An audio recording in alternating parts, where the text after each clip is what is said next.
Asteroid Kep-7 wasn't exactly what you'd call a vacation destination. Floating in the dead space between two dying stars, it housed the Galactic Defense Corps' most notorious boot camp, where military careers went to die spectacular deaths.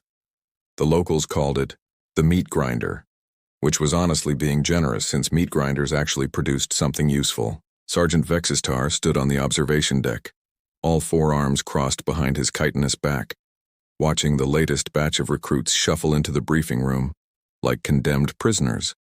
His mandibles clicked with satisfaction.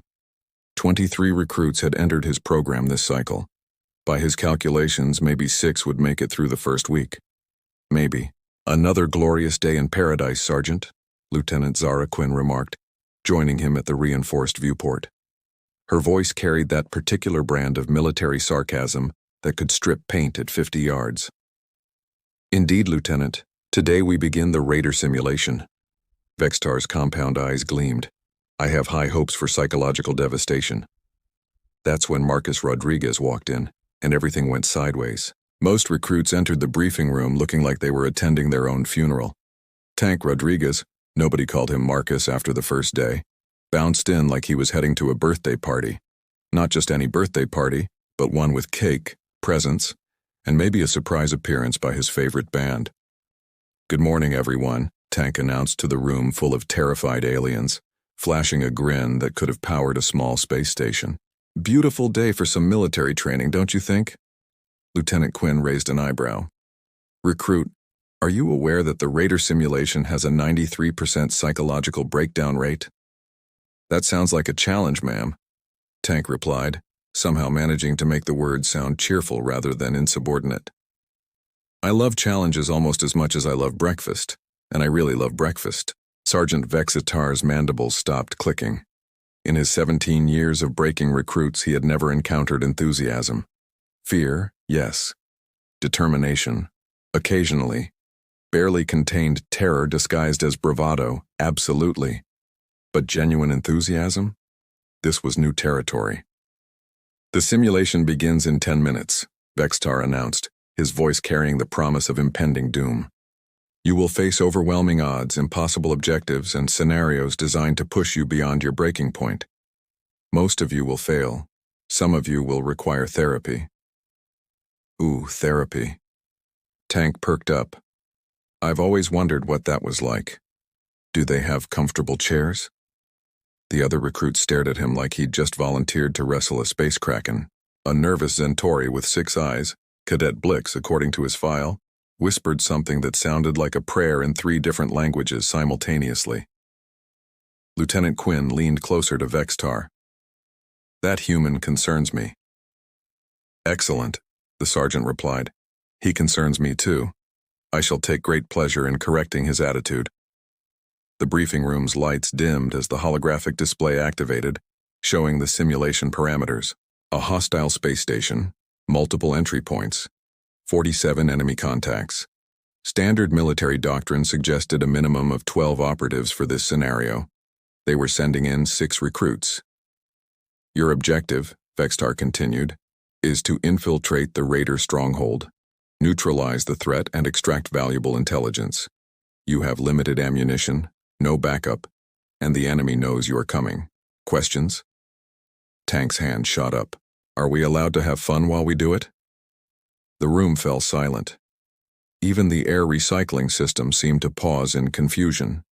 "Fun," Vextar repeated slowly, as if the word might explode if he pronounced it wrong, "is not part of military protocol." "Oh." Tank looked genuinely disappointed. "Well, that's too bad. I was really looking forward to this." The Raider simulation facility was a masterpiece of psychological warfare disguised as a training ground. Holographic projectors created a perfect replica of a pirate space station, complete with flickering lights, ominous shadows, and the kind of background noise that made seasoned veterans check their corners twice. Commander Thok observed from the control room, his 8-foot reptilian frame hunched over the monitoring stations. As base commander, he had seen thousands of recruits attempt this simulation. Most lasted approximately 12 minutes before psychological collapse set in. "Simulation active," announced the facility's AI in a voice designed to sound reassuring while delivering terrible news. Recruits are approaching the outer hull. On the screens, 5 recruits moved with the cautious terror of people who knew they were about to experience something unpleasant. They checked their weapons, whispered tactical discussions, and generally behaved like proper military personnel facing overwhelming odds. Then there was Tank, who was practically skipping. "Contact Northwest Corridor." Cadet Blix whispered into his comm, 6 eyes swiveling independently to track movement. "Multiple hostiles approaching." "Copy that," Tank replied cheerfully. "Oh, good. Here comes the fun part." Sergeant Vextar watched in mounting frustration as Tank charged directly into the first wave of holographic raiders, whooping with delight as plasma bolts whizzed past his head. Standard protocol dictated careful advancement, tactical positioning, and coordinated fire support. Tank's protocol appeared to involve running straight at the enemy while laughing. "Increase difficulty parameters," Vextar ordered. "Sergeant, we're already at level 7. Standard maximum is level 5. Level 8. The simulation responded instantly. More enemies materialized, their weapons became more accurate, and environmental hazards started appearing. Most recruits would have been overwhelmed immediately. Tank just got happier. "This is amazing," he shouted over the artificial gunfire, diving behind cover with the grace of someone who found mortal peril genuinely entertaining. "Blix, you seeing this? It's like the galaxy's most dangerous arcade game." Cadet Blix, crouched behind a bulkhead and questioning his life choices, managed a terrified nod. "Why are you enjoying this?" "Because it's awesome." Tank popped up, returned fire at 3 holographic pirates, and somehow managed to look like he was having the time of his life. "When else do we get to shoot at bad guys without filling out paperwork afterward?" Commander Thok leaned forward. "Is the human winning?" On screen, Tank had somehow flanked the entire enemy position, while his teammates provided covering fire.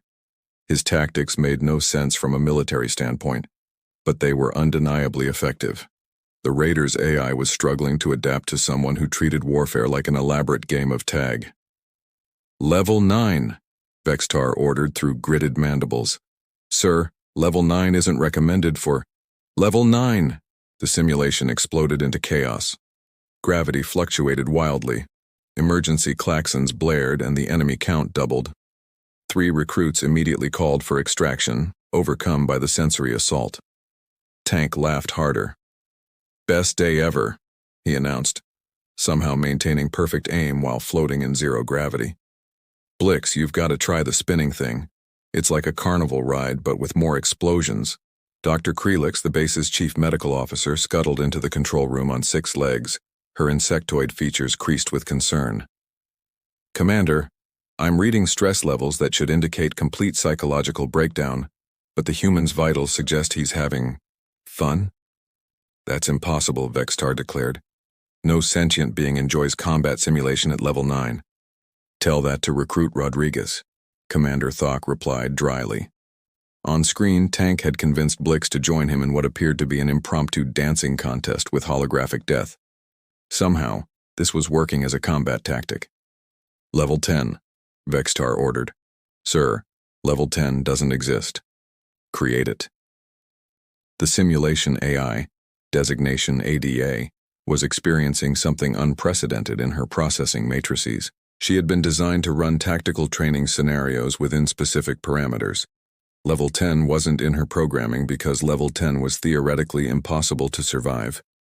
Yet here she was, watching a human recruit treat her carefully calibrated death maze like his personal playground. "ADA, increase environmental hazards," Sergeant Vextar commanded from the control room. "Sergeant." ADA's voice carried a slight electronic tremor that definitely hadn't been there an hour ago. "I have already exceeded safe operational limits. The simulation chamber's structural integrity is at risk. I don't care if the entire asteroid develops trust issues. Stop that human." Dr. Krelix was frantically taking readings from her medical scanners, her compound eyes reflecting genuine scientific fascination. "His endorphin levels are off the charts. His adrenaline response is completely backwards. It's like his species evolved specifically to enjoy mortal terror." Commander Thok watched Tank lead what remained of the recruit squad through a corridor that was now actively trying to kill them with laser grids, explosive decompression, and gravitational anomalies that defied several laws of physics. "How many recruits do we have left in there?" "3," Lieutenant Quinn reported. The others requested emergency extraction after Tank convinced them to use a malfunctioning anti-grav unit as a surfboard. "And they survived that?" "Not only survived, sir. They're asking to do it again." On the main screen, Tank was currently engaged in what could generously be called combat, but looked more like interpretive dance performed by someone who had consumed entirely too much caffeine. He rolled under plasma fire, bounced off walls with artificial gravity, and somehow made shooting back look like a choreographed musical number. "This is the best training exercise ever," Tank announced to his comm unit while simultaneously disarming a holographic pirate through what appeared to be aggressive hugging. "Blix, did you know you can use the environmental suits as parachutes if you adjust the thruster settings?" Cadet Blix, who was discovering reserves of courage he never knew he possessed, actually giggled. "Tank, you're completely insane. Thank you. That's the nicest thing anyone said to me all day." Sergeant Vexitar's forearms were now gesticulating wildly, a sign that even his legendary composure was cracking. "ADA, deploy the final scenario." "Sergeant, the final scenario is classified as unsurvivable. It's designed for equipment testing, not personnel training." "Deploy it." The simulation chamber transformed into something that belonged in a nightmare rather than a training facility. The space station became a maze of fire, radiation, explosive decompression, and hostile AI systems that made the previous challenges look like a relaxing spa day. Most military personnel would have immediately called for extraction and possibly therapy. Tank clapped his hands in delight. "Now this is what I'm talking about," he shouted over the cacophony of destruction. "It's like someone took all my favorite video games and made them real. Blix, are you seeing this environmental hazard pattern? I think it's supposed to be impossible." "That's because it is impossible," Blix replied, but he was grinning now too, caught up in Tank's infectious enthusiasm. Dr. Krelix's readings were becoming increasingly frantic. "Commander, the human psychological profile suggests he genuinely believes this is entertainment. His stress response is completely inverted. It's as if his species developed warfare as a recreational activity." Commander Thok stared at the screens in growing amazement. "ADA, what's the current difficulty level?" "Level 12, sir. I had to create new parameters. The human keeps adapting faster than I can escalate." "And his performance rating?" There was a pause that seemed to last forever. 97% mission effectiveness, sir. He's not just surviving, he's excelling." Emergency alarms were blaring throughout the asteroid base, but not for the reasons anyone expected. The klaxons weren't announcing a training accident or system failure. They were heralding the arrival of General Corax's emergency transport, because word of the chaos had reached the highest levels of military command. General Corax was the kind of officer who made battle-hardened veterans check their uniform alignment from 3-star systems away. His presence could induce spontaneous military bearing in civilian populations. When he walked into the control room, even the electronic equipment seemed to stand at attention. "Report," he commanded in a voice that could have been used to excavate asteroids. Commander Thok straightened to his full 8-foot height, which made him exactly eye level with the general's collar. "Sir, we have a situation with the Raider simulation." "I gathered that from the emergency transmission. What I want to know is how a training exercise required intervention from Supreme Command." Lieutenant Quinn stepped forward, her usual sarcasm replaced by professional bewilderment. "Sir, Recruit Rodriguez has broken the simulation." "Broke it how? Equipment failure? Injury?" "No, sir. He improved it." On the main screen, Tank was currently leading a 3-being squad through a scenario that the simulation AI had officially classified as mathematically impossible to survive. He was doing this while maintaining a running commentary that sounded less like military communication and more like a sports announcer describing his favorite game.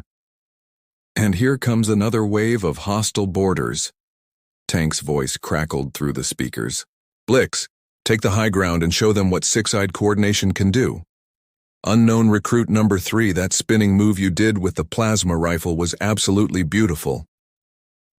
General Corax watched in stunned silence as Tank executed a maneuver that violated at least 3 laws of physics and 2 regulations regarding the proper use of emergency life support equipment. Is he critiquing their performance while under fire? He's been doing that for the past hour, sir, Dr. Krelix reported, her medical sensors still registering readings that shouldn't have been possible. His leadership scores are higher than any recorded baseline. The other recruits are performing at levels we've never seen. Ambassador Trill, the diplomatic corps representative who had arrived with the general's transport, adjusted his ceremonial robes nervously. General, if word of this reaches the other species military academies, there could be political implications. They're going to want to know why human training methods weren't shared previously. What human training methods? General Corax demanded. This appears to be one insane recruit having the time of his life. That's exactly the point, sir, Commander Thok interjected. We've been analyzing his approach for the past 3 hours. Recruit Rodriguez isn't following any established military doctrine. He's treating warfare as recreation, and it's incredibly effective.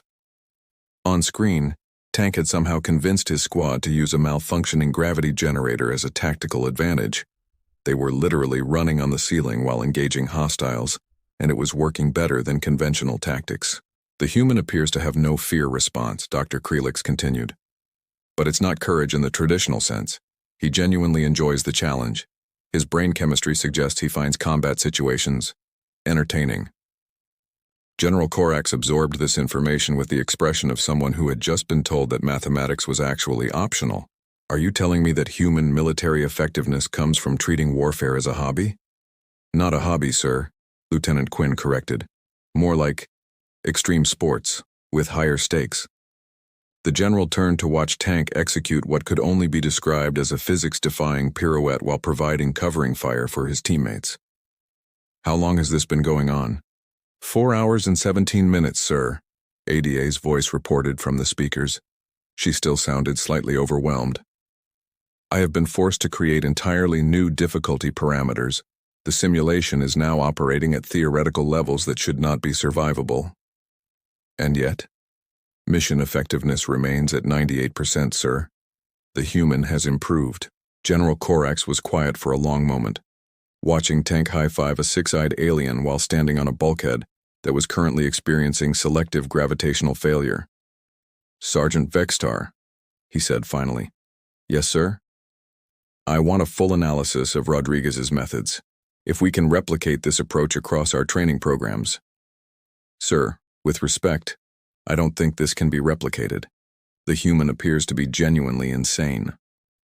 Insane or evolutionarily adapted for warfare? General Corax mused. Ambassador, what do we know about human military history? Ambassador Trill consulted his diplomatic datapad, his expression growing increasingly concerned. Sir, humans have been engaged in continuous warfare for their entire recorded history. They've never had an extended period of galactic peace. They've been fighting each other for thousands of years. The control room fell silent except for the sounds of Tank's continued commentary from the simulation. That would explain the adaptation, Dr. Krelix whispered. They've evolved to enjoy combat because their species has never known peace. What we consider extreme stress, they consider normal recreation. General Corax nodded slowly. We may have just discovered why humans are so effective in actual combat situations. They're not overcoming their fear. They don't have any. By hour 6, the situation had evolved beyond anyone's wildest projections. Tank had not only mastered every challenge the simulation could generate, but he had started improving on the scenarios in real time. His squad of terrified aliens had transformed into a precision unit that operated with an efficiency that violated several military textbooks. ADA, Tank's voice crackled through the comm system. I think there might be a glitch in your tactical programming. The AI's response came with what could only be described as electronic exasperation. What makes you think that, Recruit Rodriguez? Well, you keep sending the raiders at us in predictable wave patterns, and your environmental hazards follow a mathematical sequence that's pretty easy to work around once you figure out the timing. Also, I'm pretty sure the final boss scenario is just Sergeant Vextar's psychological profile programmed into a combat AI. In the control room, every head turned toward Sergeant Vextar, whose mandibles were clicking rapidly in what might have been embarrassment. "How did he figure that out?" Commander Thok asked. "The combat AI keeps trying to intimidate us with four-armed tactical maneuvers and motivational speeches about the weakness of organic beings." Tank continued cheerfully. "It's like fighting a digital version of our drill instructor, which, honestly, is pretty clever programming but not very subtle." General Korax raised an eyebrow. "Sergeant, I may have contributed some personality matrices to the final scenario," Vexitar admitted. "For realism." "Right." Tank's voice carried a tone of sudden inspiration that made everyone in the control room very nervous. "Since we've basically mastered your simulation, how about we try something different? Blix unknown recruit number 3, what do you say we capture the drill instructor?" The control room erupted. "Absolutely not," Vexitar declared. "That's not part of the simulation parameters," Ada protested. "Sir, they can't actually access the control room," Commander Thok assured the general. That's when the maintenance hatch directly above their heads opened, and Tank's grinning face appeared. "Hi, everyone," he said cheerfully, somehow managing to sound casual while hanging upside down from a ventilation shaft. "Beautiful day for a training exercise, isn't it?" Lieutenant Quinn stared at the impossible sight. "How did you get out of the simulation chamber?" "Emergency maintenance access," Tank replied, dropping down into the control room with practiced ease. "Turns out the environmental systems connect to pretty much everywhere in the base. Who knew?" Behind him, Cadet Blix emerged from the shaft, followed by the third recruit, a nervous-looking humanoid whose species designation was somewhere in Tank's personnel file, but whom everyone had started calling Number 3, because Tank's enthusiasm was apparently contagious enough to override proper military nomenclature. "Sergeant Vextar," Tank continued, approaching the drill instructor with the same casual confidence he'd shown throughout the entire exercise, "we've completed the simulation objectives adapted to every escalation you've thrown at us, and learned to work as an effective unit under impossible conditions. I'd say that means we pass, wouldn't you?" Sergeant Vexitar's forearms were frozen in a position that suggested he was trying to process information that his brain wasn't equipped to handle. You're supposed to be broken by now. Why would we be broken? That was the most fun I've had since I joined the military." Tank turned to address the room. "General Korax, sir, I have to say, your training programs are outstanding. Really top-notch work." General Korax found himself in the unprecedented position of being complimented on military training by a recruit who had just infiltrated a secure control room as part of an exercise that had officially moved beyond all established parameters. "Recruit Rodriguez," he said slowly, "are you aware that what you just accomplished should have been impossible?" "With respect, sir, impossible is just another word for hasn't been done yet. Plus, I had excellent teammates." Tank gestured to Blix and Number 3, who were standing at attention despite having just emerged from a ventilation system.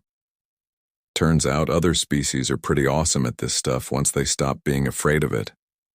Dr. Krelix was frantically scanning Tank with her medical equipment.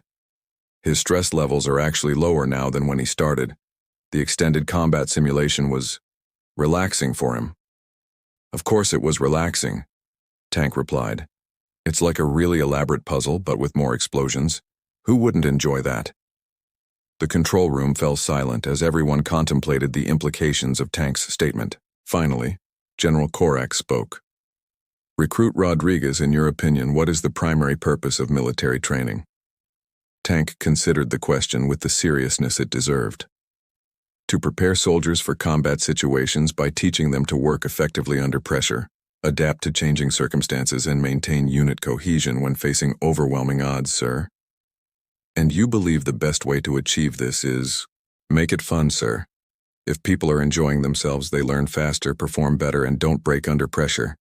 Fear makes people stupid. Fun makes them creative." General Korax looked around the control room at the faces of seasoned military personnel who were all staring at a human recruit, like he'd just solved the fundamental mysteries of the universe. "Sergeant Vextar," the general said finally, "I believe we need to discuss some changes to our training protocols." 3 months later, the Galactic Defense Corps issued a classified memorandum that would revolutionize military training across 7 star systems. The official designation was Adaptive Combat Psychology Protocol Enhancement, but everyone called it the tank method. Recruit Marcus Rodriguez, now Instructor Rodriguez, stood in the same briefing room where his own training had begun, addressing a new batch of terrified recruits from 12 different species. His promotion had been the fastest in military history, largely because nobody else was qualified to teach human-style chaos protocols.